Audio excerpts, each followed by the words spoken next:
இயேசு கிறிஸ்துவில் பிரியமான சகோதர சகோதரிகளே,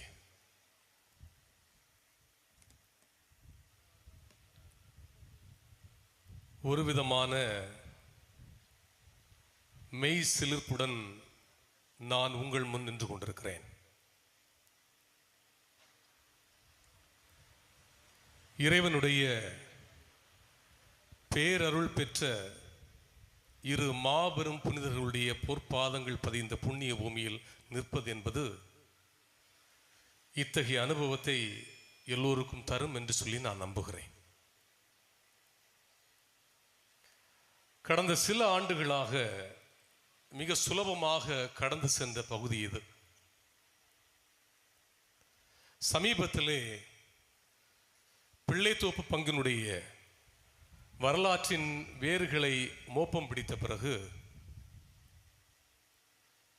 மிகுந்த ஆச்சரியத்துடனும் மிரட்சியுடனும் வியப்புடனும் இந்த பகுதியை நான் கடந்து செல்கிறேன். நெடும் வரலாற்றுக்கு சொந்தக்காரர்களான பிள்ளைகள் நீங்கள். ஏறக்குறைய 500 ஆண்டு வரலாற்று செழுமையும் பெருமையும் உங்களுக்கு இருக்கிறது. கொஞ்சம் கர்வம் கொள்ளலாம். 3 அற்புதமான பெரிய பங்குகளை ஈன்ற தாய் இது. பிள்ளைத்தோப்பு என்கின்ற இந்த பங்கின் தாய்க்கு வயது ஏறக்குறைய 480 ஆண்டுகள். இத்தனை ஆண்டு காலம் இவ்வளவு முதிர்ந்த வயதிலும் இவ்வளவு வலிமையாக இருப்பது என்பது ஆச்சரியத்தை தருகிறது. ஆனால் அதே வேளையிலே ஈன்ற பிள்ளைகள் பேராற்றலோடும் ஆலமரத்தின் விருட்சம் போலும் வளர்ந்து செல்வதை கொஞ்சம் உற்று பார்த்து கொள்ளுங்கள். இந்த தாய் வீழ்ந்து விடாமல் இருப்பது, இந்த தாய் முதுமையில் வதங்கி விடாமல் இருப்பது நிகழ்கால தலைமுறையின் கைகளிலும் எதிர்கால தலைமுறையின் கைகளில் இருக்கிறது என்பதை நீங்கள் ஒருபோதும் மறந்து விடாதீர்கள். இந்த விழா ஏன் கொண்டாடப்படுகிறது என்ற கேள்விகள் ஒருபுறம் இருந்தாலும், ஒருவேளை இந்த விழா கொண்டாடப்படவில்லை என்று சொன்னால் நிகழ்கால தலைமுறைக்கு உங்கள் வரலாறே தெரியாமல் போயிருக்கும். எனவே இதை ஒரு கற்றலின் அனுபவமாகவே நான் பார்க்கிறேன். வளர்ந்து வருகிற பிள்ளைகள் தங்களுடைய வரலாற்றை அறிவதற்கு இவ்வளவு மாபெரும் கொண்டாட்டங்கள் தேவைப்படுகிறது. ஒருவேளை சிறிய அச்சம் ஒன்று மனதில் இருக்கிறது. இந்த கொண்டாட்டங்களோடு அப்படி இந்த வரலாறும் காற்றில் மறைந்து போய்விடுமோ என்று நான் சந்தேகப்பட்டு கொண்டாலும், நீங்கள் பொறுப்பான தலைமுறையினராக இருப்பதால் உங்கள் இதயத்தின் நடுப்பகுதியில் உங்கள் வரலாற்றை சேமித்து வைத்துக் கொள்வீர்கள். இந்த வரலாற்று மரபுகளை செழுமைகளை வரக்கூடிய தலைமுறையினருக்கும் கட்டாயம் கடத்தி கொடுப்பீர்கள் என்று சொல்லி நான் இறைவனிடம் வேண்டுகிறேன். இன்றைய வழிபாட்டினுடைய நடுப்பொருள் என்னவென்று சொன்னால், நேர்மை வார்த்தையிலும் வாழ்விலும் என்பதாகும். நேர்மை என்று சொன்ன உடனே கண்ணை மூடிக்கொண்டு எல்லோருடைய மனதிலும் அப்படியே ஒட்டி கொள்வது யோசேப்பு தந்தை தான். நேர்மையாளர் என்று சொன்னால் நமக்கு தெரிந்த உடனடியாக ஞாபகத்துக்கு வருவது யோசேப்பு தந்தை. இந்த அகில உலக திருவையுடைய பாதுகாவலர் பிள்ளைத்தோப்பு பங்கினுடைய பாதுகாவலராக இருப்பது எவ்வளவு ஆச்சரியமாக இருக்கிறது. 2021ஆம் ஆண்டிலே தந்தையின் இதயத்தோடு என்கின்ற மடலை திருத்தந்தை பிரான்சிஸ் அவர்கள் எழுதுகிற பொழுது யோசேப்பை பற்றி சிலாகித்து எழுதியிருப்பார். அன்பான தந்தை, கனிவான தந்தை, துணிவான தந்தை, உழைக்கின்ற தந்தை, கீழ்ப்படிதல் உள்ள தந்தை, எளிய தந்தை என்று சொல்லி பட்டியல் நீண்டு கொண்டே அவர் எழுதியிருப்பதை பார்க்கிற பொழுதும் வாசிக்கிற பொழுதும் இவ்வளவு நற்பண்புகளை உள்ளடக்கிய ஒரு மாபெரும் புனிதருடைய பராமரிப்பில் இத்தனை ஆண்டு காலம் நீங்கள் வாழ்ந்திருக்கிறீர்கள். யான் தொப்ராசின்ஸ்கி என்கின்ற போலந்து எழுத்தாளர் தந்தையின் நிழல் என்கின்ற ஒரு புத்தகத்திலே யோசேப்பு தந்தையினுடைய குணாதிசயங்களை வரையறை செய்கிற பொழுது நிழல் என்கின்ற பதத்தையே பயன்படுத்துவார். நிழலை உருவகமாக பயன்படுத்துகிறார். அவர் சொல்லுகிற பொழுது அந்த புத்தகத்திலே இயேசுவோடு உள்ள அந்த உறவில் விண்ணக தந்தையின் மண்ணக நிழலாக தூய யோசேப்பு திகழ்ந்து வந்தார். அவரை பராமரித்தார், பாதுகாத்தார். தன் போக்கில் அவர் சென்று விடா வண்ணம் நிழல் போர் அவர் உடன் நடந்து வந்தார் என்று சொல்லி அற்புதமான வரிகளில் அவரை பற்றி சொல்லியிருப்பார். இந்த வார்த்தைகளை கொஞ்சம் நீங்கள் தியானித்து பார்த்தால் தெரியும். அவர் விண்ணக தந்தையினுடைய மண்ணக நிழல். அவர் இயேசு கிறிஸ்துவை பாதுகாப்பது, பராமரிப்பது, அத்துடன் அவர் தன் போக்கில் தனது இஷ்டம் போல் நடந்து விழா வண்ணம் நிழல் போல் தொடர்கின்ற மாபெரும் பணியை நேர்மையான முறையில் தான் இறக்கின்ற வரையில் செய்து வந்தார். கொடுத்த வாக்கு ஒன்று, வாழ்வில் பின்பற்றியது மற்றொன்று. எனவே நேர்மையின் சின்னமாய் வார்த்தையிலும் வாழ்விலும் வாழ்ந்த இந்த தூய யோசேப்பு நம்முடைய பங்கையும் நிழல் போல் தொடர்ந்து 480 ஆண்டு காலம் நம்மை பராமரித்து வந்திருக்கிறார், பாதுகாத்திருக்கிறார். பல்வேறு வகையான இயற்கை பேரிடர்கள் கூட யோசேப்பினுடைய கரம் நம்மை நிழல் போல் தொடர்ந்து வந்திருக்கிறது. அதை நீங்கள் ஒரு பொழுதும் மறந்துவிட மாட்டீர்கள் என்று சொல்லி நான் நம்புகிறேன். இந்த சூழ்நிலையில்தான் இந்த நேர்மையான, இந்த அற்புதமான இந்த யோசேப்பினுடைய பராமரிப்பில் வாழ்ந்து கொண்டிருக்க நமக்கு தற்கால சூழல் எவ்வாறு இருக்கிறது என்பதை பற்றி யோசிக்கிற பொழுது சங்கடம் வருகிறது. நமது பங்கு மட்டுமல்ல, உலகம் முழுவதிலும் நேர்மைக்கான பற்றாக்குறையும் வறட்சியும் ஏற்பட்டிருக்கிறது என்பதை நம்மால் புரிந்து கொள்ள முடியும். நேர்மை வளையுது என்று சொல்லி பாவேந்தர் பாரதிதாசன் சென்ற நூற்றாண்டுடைய மிகப்பெரிய கவிஞர்கள் ஒருவன் அழகான ஒரு பாடலை பாடியிருப்பார். அவர் சொல்லுகிற பொழுது சொல்லுவார், உலகம் கொள்ளை அடிப்பவருக்கு நிழலாச்சு, வறுமை மக்கள் நலம் பலியாச்சு, எங்கும் வஞ்சகர்கள் நடமாடுகின்ற நிலையாயிற்று, சோகச் சூழலில் ஏழை சருகுகள் சுற்றுதடா, கண்ணீர் கொட்டுதடா, மோச செயலாலே முன்னேற்றம் கண்டோரின் ஆசைக்கு நீதி இறை ஆகுதடா, அன்பை அதிகார வெள்ளம் கொண்டு போகுதடா, பழந்துணி அணிந்தாலும் பசியாலே இறந்தாலும் பாதி தவறாத பண்பு உள்ளம் இருந்த நிலை மறந்து இழுக்கான குற்றம் தன்னை புரிந்திடலாம் என்று துணியுதடா, நேர்மை பொல்லாத சூழ்நிலையால் வளையுதடா என்று சொல்லி பாவேந்தர் பாரதிதாசன் இன்றைய சூழலை அப்படியே படம் பிடித்து என்றோ பாடியிருப்பார். இது அவர் பாடியிருக்கின்ற பாடலுடைய வரிகள் உலகம் முழுவதுமாய் நயவஞ்சர்கள் கையில் இருக்கிறது, ஏழை மக்கள் ஒட்டுமொத்தமாய் நசுங்கி போய்விட்டார்கள், நேர்மை எங்கும் சுத்தமாக இல்லை, பற்றாக்குறையாக இருக்கிறது என்பதை போன நூற்றாண்டில் பாடியிருக்கிறார். எத்தனை நூற்றாண்டுகள் ஆனாலும் இந்த பாடல் அப்படியே பொருந்தக்கூடிய அளவிற்குத்தான் உலகத்தின் பார்வைகள் சென்று கொண்டே இருக்கிறது. ஒரு மேற்கோள் ஒன்றை கடந்து வந்தேன். 21ஆம் நூற்றாண்டில் மக்கள் நம்பிக்கைக்கென்று கடவுள்கள் இல்லை, நல்ல தேவதூதர்கள் இல்லை, மகத்தான தலைவர்கள் இல்லை, தூக்கிலிடும் கயிறு தொடங்கி உட்கொள்ளுகிற நஞ்சு வரை எல்லாம் நம்பகத்தன்மையற்று போய் கிடக்கிறது, நேர்மை சிறு துளி கூட இல்லையே என்று சொல்வார். தூக்கிலிடுகிற கயிறிலும் கலப்பாக இருக்கிறது, உட்கொள்கிற நஞ்சிலும் கலப்பாக இருக்கிறது, வாழ்வதற்கு பிடிக்கவில்லை என்று சொல்லி சாவதற்கு சென்றாலும் கூட அங்கும் சாக முடியவில்லையே, அந்த அளவுக்கு மோசமான உலகத்தில் நாம் வாழ்ந்து கொண்டிருக்கிறோம் என்று சொல்லி வேதனையோடு அந்த மேற்கோள் முடிகிறது. கேட்பதற்கு வேதனையாக இருக்கிறது. சன்னா மரின் இவரை பற்றி கேள்விப்பட்டிருப்பீர்கள். பின்லாந்து நாட்டினுடைய பெண் பிரதமர் இவர். 2020ஆம் ஆண்டிலே புத்தாண்டு செய்தியை தன் நாட்டு மக்கள் பின்லாந்து மக்களுக்கு சொல்லுகிற பொழுது அழகாக சொன்னார். இந்த சமூகத்தின் பலம் என்பது நம் நாட்டில் எத்தனை பணக்காரர்கள் இருக்கிறார்கள் என்பதில் அடங்கியல்ல, மாறாக சமூகத்தில் நலிவுற்ற மக்கள் எவ்வாறு வாழ்க்கையை எதிர்கொள்கிறார்கள் என்பதில் தான் அடங்கி இருக்கிறது. சமூகத்தில் மிக கண்ணியமாக, நேர்மையாக, நல்லவர்களாக வாழ்வதற்கு சூழல் இருக்கிறதா என்பதை நீங்கள் சுற்றுமுற்றும் பார்த்து கொள்ளுங்கள். இது நமது நாடு, நாம் தான் இதற்கு பொறுப்பாளி என்று சொல்லுகிற வேளையிலே ஒட்டுமொத்தமாய் இந்த உலகம் முழுவதும் நேர்மை இல்லாமல் போய்விட்டதோ என்று சொல்லித்தான் எனக்கு தோன்றுகிறது. ஜெயமோகன் எழுத்தாளரை பற்றி ஒருவேளை நீங்கள் கேள்விப்பட்டிருப்பீர்கள்.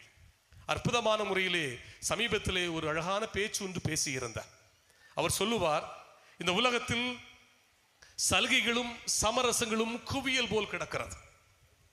நல்லவனாக நேர்மையாளனாக வாழ்வதற்கு பல்வேறு வகையான சலுகைகளையும் சமரசங்களையும் இந்த உலகு கொட்டி கொடுத்ததால் நிறைய உலகம் முழுவதுமே கெட்டு போய்விட்டது. நல்லவர்கள் நிறைய பேரை காண முடியவில்லை. ஆனால் வன நியாயம் ஒன்று உண்டு என்று சொல்வார். வனம் என்று சொன்னால் காடு. காற்றுக்கு ஒரு நீதி இருக்கிறது, காற்றுக்கு ஒரு நியாயம் இருக்கிறது. வலியது வாழும், மெலியது வீழும். ஒரு மான் தன் காலில் அடிபட்டது என்பதற்காக ஒரு சிங்கத்தை பார்த்து இந்தியனை வேட்டையாடி விடாதே இன்னொரு காலில் அடிபட்டிருக்கிறது என்று சொல்லி வனத்தில் எல்லாம் பேசிக் கொண்டிருப்பதற்கு வாய்ப்பு இல்லை. என்றால் வனத்தின் நியாயம் வேறாக இருக்கிறது. ஒரு உயிர் அல்லது ஒரு விலங்கு தன்னைத்தானே அந்த சூழலுக்கு ஏற்றபடி தகவமைத்துக் கொள்ளவில்லை என்று சொன்னால் அந்த நாளில் உயிரை இழந்து விடுவதற்கான நியாயமாகத்தான் வனம் இருந்து கொண்டிருக்கிறது. ஒருவேளை வனத்தின் நியாயம் உலகத்தில், நாம் வாழுகிற உலகத்தில் இருப்பதாக இருந்தால் அது எவ்வாறு என்று சொன்ன கேள்வியை முன்வைக்கிற பொழுது, இந்த உலகில் நேர்மையாளர்களும் நல்லவர்களும் நியாயம் பேசுபவர்கள் மட்டுமே வாழ முடியும் என்கின்ற நியாயம் இந்த உலகத்தில் இருப்பதாக இருந்தால் நம்ம எத்தனை பேர் உயிரோடு இருந்திருப்போம் என்பதை கொஞ்சம் யோசித்து பாருங்களேன் என்று சொல்லி அழகாக சொல்லியிருப்பார். வனத்தில் இருக்கிற நியாயம் நம் வாழ்கிற உலகிலேயே நேர்மை எங்கும் இல்லை என்று சொல்லுகிற பொழுது நமக்கு சற்று ஆச்சரியமாக இருக்கிறது. நாம் வாழ்கிற, நாம் பார்க்கிற இந்த இளைய தலைமுறையை பற்றி கொஞ்சம் நம்பிக்கை இல்லாமல் தான் இந்த உலகம் பேசிக்கொண்டே இருக்கிறது. இறையன்பு என்கின்ற நம்முடைய தலைமைச் செயலர் அழகாக சொல்லுவார், இந்த உலகத்தில் இளம் தலைமுறையினர்கள் தங்களுடைய வாழ்வில் குப்பைகளை, செல்போனில் உள்ள குப்பைகளை எல்லாம் அவர்களால் ஒதுக்கி வைக்க முடிகிறது. ஆனால் அவர்கள் தாங்கள் உண்ட அந்த தட்டை ஒதுக்குவதற்கு தெரியவில்லை. அவர்கள் வாழ்கிற இந்த உலகத்தில் கணினி வழியாக முகம் தெரியாத நபர்களோடு எல்லாம் சந்தோஷமாக பேசி தெரிகிறது. ஆனால் தன்னை பெற்றெடுத்த பெற்றோர்களிடம் ஒரு 5 நிமிடங்கள் செலவழிப்பதற்கு தெரியவில்லை. பிரயாணம் செய்வதற்கு தங்களால் முடிந்த அளவு பயணச்சீட்டெல்லாம் அவர்களுக்கு கணினி வழியாக ஏற்பாடு செய்திருக்கிறது. பயணம் செய்கிற வேளையிலே தன் எதிர் திசையில் உட்கார்ந்திருக்கிற ஒரு முதியவரை பார்த்து புன்னகை செய்வதற்கு தெரியவில்லை. நீ நல்லவனாக வாழக்கூடாதா என்று சொல்லி எந்த ஒரு இளைஞனிடமோ இளம்பெண்ணிடமோ பேசி பாருங்கள், திரும்ப கேள்வி கேட்பார்கள், நல்லவனாக வாழ்ந்தால் எனக்கு என்ன கிடைக்கும், எதற்கு நான் வாழ வேண்டும் என்று சொல்லி கேட்பார்கள். யாருக்காவது துணிச்சல் இருந்தால் நம் சமூகத்தில் வாழக்கூடிய ஒரு இளைஞனிடமோ இளம்பெண்ணிடமோ போய் அறிவுரை சொல்லி பாருங்கள்.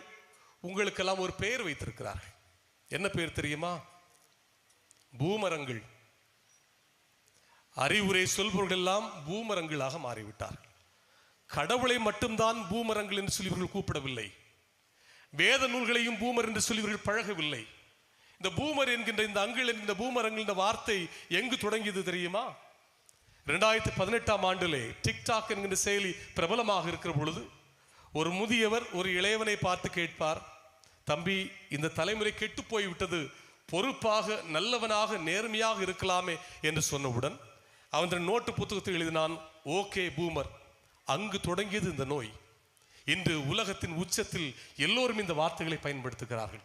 எப்பொழுது உலகத்தில் மிகவும் பிரபலமானது? 2 ஆண்டுகளுக்கு முன்பாக நியூசிலாந்து நாடாளுமன்றத்தில் 25 வயது மிக்க ஒரு இளம் பெண் எம்பியாக தெரிவு செய்யப்பட்டார். பருவகால நிலை பற்றிய மசோதா தாக்கல் செய்யப்பட்ட பொழுது இந்த பெண்மணி எழுந்து அழகாக பேசினாள். பேசி முடிக்கின்ற பொழுது அங்கு குழுமி இருந்த கொஞ்சம் மூத்த நாடாளுமன்ற உறுப்பினர்களை பார்த்து சொல்வார், நம்முடைய நாடாளுமன்றத்தில் உள்ள உறுப்பினர்களுடைய வயது, சராசரி வயது என்னவென்று சொன்னால் 49. இந்த வயதில் உங்களுக்கு எதிர்காலத்தை பற்றிய கவலை இல்லை என நீங்கள் எல்லோருமே நாடாளுமன்றத்தை விட்டு வெளியே போய்விடுங்கள் சொன்னவுடன் மூத்த நாடாளுமன்ற உறுப்பினர் எழும்பு சொல்வார், இப்படி பொறுப்பில்லாமல் முதியவர்களை கொச்சைப்படுத்தி பேசக்கூடாது என்று சொல்ல முற்படுகிற பொழுது ஒரு நாடாளுமன்றத்தில் 25 வயது மிக்க அந்த எம்பி சொல்லுவார், ஓகே பூமர் என்று சொல்லிவிட்டு உட்கார்ந்து விட்டார். அந்த நியூசிலாந்தில் தொடங்கிய இந்த வார்த்தை இந்த உலகம் முழுவதும் யார் அறிவுரை சொல்ல முற்பட்டாலும், நீங்கள் நல்லவராக வாழுங்கள், நேர்மையாக இருங்கள் என்று சொல்லி யார் சொல்ல முற்பட்டாலும் உங்களுக்கு கிடைக்க போகிற பெயர் பூமர். எனக்கும் இந்த பெயர் இப்பொழுது வைத்திருப்பார்கள். யாரெல்லாம் அறிவுரை சொன்னாலும் நீங்கள் பூமர் என்கின்ற பிம்பத்திற்குள் ஒளிந்துதான் ஆக வேண்டும். நான் சொல்வேன், தைரியமாக சொல்லுங்கள். இந்த உலகை காப்பாற்றுவதற்கு எத்தனை பூமர் என்ற பெயர் கிடைத்தாலும் பரவாயில்லை. நேர்மையின் வறட்சி, நல்லவர்கள் இல்லாமல் இருப்பது இந்த உலகம் அழிவை நோக்கி சென்று கொண்டிருக்கிறது. வேறு எப்பொழுதும் இல்லாத அளவிற்கு மிகவும் கவலையிடக்கூடிய ஒரு தலைமுறையைத்தான் நாம் பார்த்து கொண்டே இருக்கிறோம். யாரும் யாரிடமும் எதையும் சொல்வதற்கு வாய்ப்பில்லாத உலகமாக இருக்கிறது. சமீபத்திலே 2020ஆம் ஆண்டு ஒரு வேடிக்கையான நிகழ்ச்சி ஒன்று பத்திரிகையில் வந்தது. தலைப்பு எவ்வாறு இடப்பட்டிருந்தது? கணவன் நல்லவனாக இருக்கிறான், விவாகரத்து வேண்டும். எங்காவது நடக்குமா இது? வடக்கன் சங்க உத்தரப்பிரதேசத்தில் நடந்தது. சம்பல் மாவட்டத்திலே ஒரு இளம்பெண் நீதிமன்றத்தில் வழக்கு தொடர்ந்தாள். வழக்கினுடைய சாராம்சம் இதுதான். என் கணவர் மிக மிக நல்லவராக இருக்கிறார். எனக்கு சமையல் வேலை செய்து தருகிறார். யோசித்து பாருங்கள். வீட்டை சுத்தம் செய்கிறார், பாத்திரங்களை தேய்த்து தருகிறார், அவ்வப்பொழுது சமைப்பதும் உண்டு. நான் எவ்வளவு தவறு செய்தாலும் உடனடியாக மன்னித்து விடுகிறார். என்ன கோவப்பட்டதே இல்லை. ஒரு உண்மையான மனிதர், நேர்மையான மனிதர், எப்பொழுதும் என்னிடம் நல்லது மட்டும் பார்க்கக்கூடிய மனிதர். ஆனால் நான் நினைத்து திருமணம் செய்தது வேறு. நான் நினைத்தேன் என் கணவரோடு நான் எப்பொழுதும் சண்டை போடலாம் என்று நினைத்தேன். கோபித்துக் கொண்டு தாய் வீட்டுக்கு ஓடுவதற்கு கூட இவர் வாய்ப்பு தரவே இல்லை. அவ்வப்பொழுது 2 அடி அடிக்கலாம் என்று சொல்லி நினைத்தால் கூட வாய்ப்பு தரமாட்டேன் என்கிற அவ்வளவு நல்லவராக இருக்கிறார். எனக்கு திருமணம் முடிந்து 18 மாதங்கள் ஆகிறது. வாழ்க்கை போர் அடிக்கிறது, சலிப்பாக இருக்கிறது. இவரோடு வாழ்நாள் முழுக்க என்னால் காலம் தள்ள முடியாது, என்னை விவாகரத்து தந்து விடுங்கள், இவ்வளவு நேர்மையான மனிதன் எனக்கு தேவையில்லை என்று சொல்லி நீதிமன்றத்தில் வழக்கு. கணவன் நீதிபதியை பார்த்து மன்றாடுகிறான். நீதிபதி அவர்களே, இந்த உலகத்தில் மிகச்சிறந்த கணவனாக வாழ வேண்டும் என்று சொல்லி நான் ஆசைப்படுகிறேன். நேர்மையாக வாழ்வதற்காக, நல்லவனாக இருப்பதற்காக இப்படி ஒரு தண்டனை எனக்கு வேண்டுமா? தயவு செய்து வழக்கை தள்ளுபடி செய்து விடுங்கள் என்று சொல்லி காலில் விழுந்து மன்றாடியவுடன் நீதிபதிக்கு பைத்தியம் பிடித்து சொன்னார், இந்த வழக்கை நான் ஏற்றுக்கொள்ளவில்லை, நீங்களே தீர்த்து கொள்ளுங்கள் என்று சொல்லி விரட்டி விட்டார். பின்பு என்ன ஆயிற்று என்கிற தகவல் இதுவரை நமக்கு கிடைக்கவில்லை.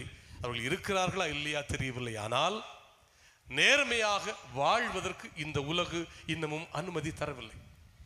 எனவே ஒருவேளை நல்ல கணவர்களாக இல்லை என்று சொன்னால் அவர்கள் சந்தோஷப்பட்டுக் கொள்ளலாம்.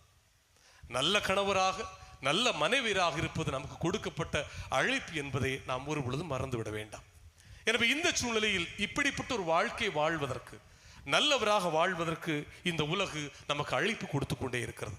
சரி, நேர்மை என்றால் என்ன என்ற கேள்வி முன்வைத்தால் எப்படிப்பட்ட வரையறையை நாம் கொடுக்க முடியும்? நேர்மை என்பது என்ன? எல்லா சூழ்நிலைகளிலும் உண்மையின் வழியில் நேரிய பாதையில் நடந்து கொண்டே இருப்பதுதான் நேர்மை. இதான் குறுகலாக சொல்ல வேண்டும் என்று சொன்னால் இப்படித்தான் வரையறை செய்ய முடியும். எந்த சூழ்நிலையிலும் சமரசம் செய்து கொள்ளாமல் உண்மை எதுவோ அதே வழியில் நேர் பாதையில் யார் தடுத்தாலும் தொடர்ந்து பயணம் செய்கிற இப்படிப்பட்ட குணாதிசயம் தான் நேர்மை என்று சொல்லப்படுகிறது. நேர்மையாளர்கள் என்றால் யார் என்றால் 6 வகையான நற்பண்புகளை உள்ளடக்கியவர்கள் நேர்மையாளர்கள் என்று சொல்லி உலகு நமக்கு கற்றுத்தருகிறது. 1, நடத்தையில் கண்ணியம். 2, கொடுத்த வாக்கு தவறாமை. 3, வறுமையில் செம்மை. 4, செழுமையிலும் வளமை, எளிமை. 5, பிறர் கஷ்டங்களை புரிந்து கொள்கிற தன்மை.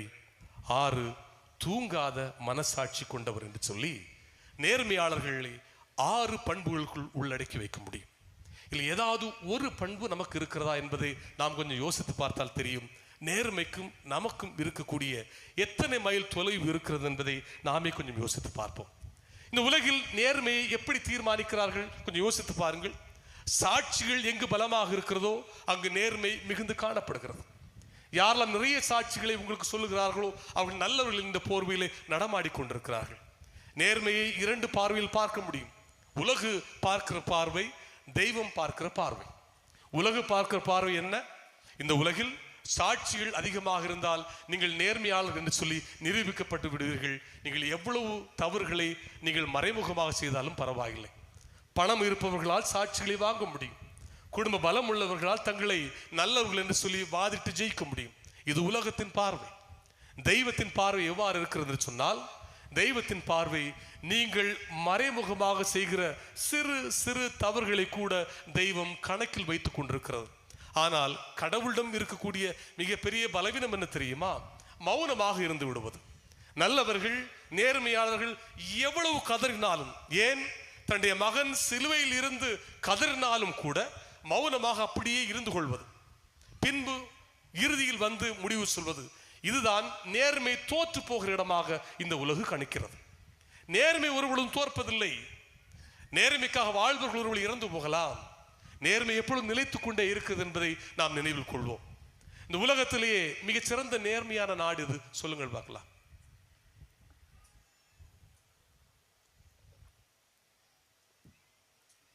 நாற்பது நாடுகளிலே இதற்கான ஒரு சமூக பரிசோதனை ஒன்றை நிகழ்த்தினார்கள். 40 நாடுகளில் வாலெட்ஸ் என்று சொல்வார்களே, பணம் வைக்கக்கூடிய சிறிய பர்ஸ், இதில் 40 நாடுகளில் ஆங்காங்கே பணத்தை போட்டுவிட்டு எத்தனை பேர் திரும்ப தருகிறார்கள் என்று சொல்லி யோசிக்கிற வேளையில் 100 பணப்பைகள் போட்ட இடத்தில் 72 விழுக்காடு பணப்பைகள் திரும்ப வந்து மீதி எடுத்துக்கொண்டு போய்விட்டார். எங்கு 100க்கு 100 கொடுத்தார்கள் என்று சொன்னால், சுவிட்சர்லாந்து நாடு தான் முதலில் இருக்கிறது, இரண்டாவது பின்லாந்து நாடு இருக்கிறது, மூன்றாவது நெதர்லாண்ட்ஸ் இருக்கிறது, கடைசியிலே பெரு, மொராக்கா, சீனா என்கின்ற நாடுகள் இந்த பட்டியலில் வந்து கொண்டே இருக்கிறது. எனவே இந்த சூழ்நிலைகளிலே இப்படிப்பட்ட நாடுகளில் நாமும் ஒரு நாடாக மாற வேண்டும் என்று சொன்னால் நேர்மையை நாம் உள்வாங்க வேண்டும். விவிலியத்திலே நிறைய நேர்மையான கதாபாத்திரங்களை விவிலியம் நமக்கு சொல்லித் தருகிறது. பழைய ஏற்பாட்டை பொறுத்தளவிலே முதல் நபராக நமக்கு சொல்லப்படுபவர் ஆபேல். மத்தேயு நற்செய்தி 23வது பிரிவு 35 ஆபேல் ஒரு நேர்மையாளர் என்று சொல்லி பழைய ஏற்பாட்டு கதாபாத்திரம் புதிய ஏற்பாட்டில் நிறுவப்படுகிறது. ஆபேலுடைய இரத்தம் நேர்மையான இரத்தமாக இருந்ததால் கடவுள் முன்னிலையில் அவன் இரத்தம் கூக்குரலிட்டது. கடவுள் நேர்மையாளரின் பொருட்டு கொலை செய்தவனை பழி வாங்குவதற்காக, தண்டனை கொடுப்பதற்காக இறங்கி வந்தார். நேர்மைக்கு பதிலை கடவுள் கொடுத்திருக்கிறார். இரண்டாவதாக விவிலியத்தில் பார்க்கிற பொழுது பழைய ஏற்பாட்டிலே நோவாவை பார்க்கிறோம். தொடக்க நூல் 6வது பிரிவு 9வது இறைச்சொற்றரை பார்க்கிற பொழுது தம் காலத்தவருள் நேர்மையாக இருந்தவர் யார் என்று சொன்னால் நோவா. நோவா கடவுளோடு உடன் நடந்து வந்தார் என்று சொல்லி விவிலியம் நமக்கு சொல்லித் தருகிறது. ஒரு முறை படைத்த உலகம் கேடுகட்ட உலகமாக மாறிவிட்டது என்று யோசித்த கடவுள் வெள்ளத்தினால் அழித்து விட்டு மீண்டும் புதிய உலகை படைக்கிறார். புதிய உலகில் முதல் மனிதனாக நோவா இருக்கிறான். எனவே ஆதாம் முதல் படைப்பின் முதல் மனிதனாக இருந்தால், இரண்டாவது முறை உருவான உலகத்தின் முதல் மனிதனாக நோவா இருக்கிறான். மிகுந்த நேர்மையாளன், ஒரே ஒரு பலவீனம், குடிவெறி, அவ்வளவுதான். இப்படிப்பட்ட நேர்மையாளராக நீங்கள் இருக்க வேண்டும் என்று சொன்னால், நீங்கள் நேர்மையாளராக இருந்தால் கடவுள் உங்களை பாதுகாப்பார் என்பதை நோவாவுடைய வாழ்வில் நம்மால் கண்டுகொள்ள முடியும். மூன்றாவது யோபுனுடைய வாழ்வை நாம் பார்க்கிற பொழுது கடவுளுக்கு வாய் மிக அதிகம். உங்களுக்கு தெரியுமா? கடவுள் வாயை தவறாக பயன்படுத்தி இடமாக பார்ப்பது இங்குதான். யோபு சும்மா குடும்பத்தோட சந்தோஷமா இருந்தார். சாத்தான் கடந்து செல்கிற பொழுது கடவுள் என்ன சொன்னார்? சாத்தானை பார்த்து, என் ஊழியன் யோபுவை பார்த்தாயா? எவ்வளவு மாசத்தவனாக, நேர்மையாளனாக, கடவுளுக்கு அஞ்சியவனாக இருக்கிறான். எனவே இப்படிப்பட்ட ஒரு மனிதனை பார் என்று சொல்லும் பொழுதுதான் சாத்தான் கடவுளிடம் அனுமதி வாங்கி அவனை சீரழிக்கிறார். ஆனால் யோபு தன்னுடைய நேர்மையை ஒரு பொழுதுமே விட்டுவிடவில்லை. எபிரேயருக்கு எழுதப்பட்ட திருமுகத்திலே 11வது பிரிவிலே 32 33 வரை பார்க்கிற பொழுது பழைய ஏற்பாட்டின் கதாபாத்திரங்களை அங்கு அடுக்கி வைத்திருப்பார்கள். நேர்மையாளர்கள் யார் என்று சொல்கிற வேளையிலே கிதியோன், பாராக்கு, சிம்சோன், இப்தாகு, தாவீது, சாமுவேல் என்று சொல்லி ஏறக்குறைய 6 நபர்களை பற்றி, அவருடைய நேர்மையை பற்றி எபிரேயருக்கு எழுதப்பட்ட திருமுகத்திலே சொல்லப்பட்டிருக்கிறது. அவர்களை பற்றி சொல்லுகிற பொழுது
விவிலியம் சொல்லித் தருகிற இந்த 6 நபர்களை பற்றி சொல்கிற பொழுது இவர்கள் நேர்மையாளர்கள். வாழ்முனையில் கூட இவர்கள் தப்பினார்கள். அதே வேளையிலே மாற்றானை எதிர்த்தார்கள்.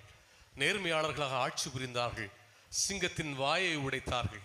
தீயினுடைய கொடுமையை தணித்தார்கள் என்று சொல்லி விவிலியம் சொல்லுகிற அந்த வேளையிலே புதிய ஏற்பாட்டின் முகங்களாக இயேசுவை நேர்மையாளராகவும், திருமுழுக்கு யோவானை நேர்மையாளராகவும், இவ்வாறு பல்வேறு வகையான நேர்மையாளர்களை கடவுள் கொடுத்திருந்தாலும் கூட கடவுள் நம்மிடம் எதிர்பார்ப்பது நாமும் நேர்மையாளராக இருக்க வேண்டும் என்பதாகும். 3 காரியங்கள். 1, கடவுள் நம்மை நேர்மையாக இருப்பதற்கு வற்புறுத்துகிறார். 2, நேர்மையற்ற வழியை நாம் புறக்கணிக்க வேண்டும் என்று சொல்லி கடவுள் விரும்புகிறார். 3, இயேசு நேர்மையாக இருந்தது போல் நாமும் நேர்மையாக இருக்க வற்புறுத்துகிறார். நேர்மையாக இருப்பதால் என்ன கிடைக்கும்? நேர்மையாக இருப்பதால் உயிரை இழக்க நேரிடலாம், வலி மிகுந்த வாழ்க்கை கிடைக்கலாம், பேரை இழக்க நேரிடலாம், தனியாக இருக்கலாம். இருந்த பொழுதும் நேர்மையாக வாழ்வது என்பது கடவுளுக்கு எதிரியாக வாழ்வதை விட மனிதருக்கு எதிரியாக வாழ்வது சிறந்தது. நேர்மை பழகுவோம், இதன் மூலமாய் நேர்மையாக வாழ்வோம். இறைவன் நம்மை ஆசீர்வதிப்பாராக. ஆமென்.